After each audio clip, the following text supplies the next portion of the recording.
Che il dissuasore di via Gaidon, proprio al confine tra Cassola e Bassano, sia utile, sono gli stessi cittadini a dirlo, data la pericolosità del vicino incrocio.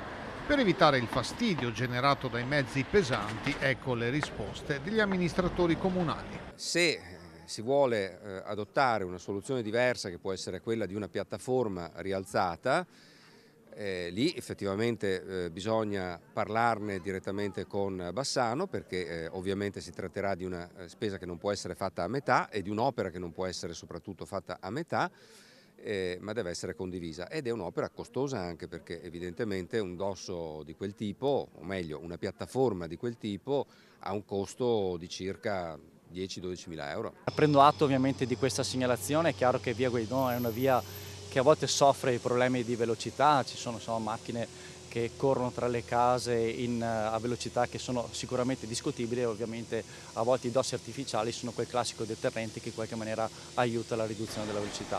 Prendiamo atto della segnalazione, ovviamente rispetto a soluzioni diverse rispetto ai dossi artificiali siamo ovviamente a disposizione.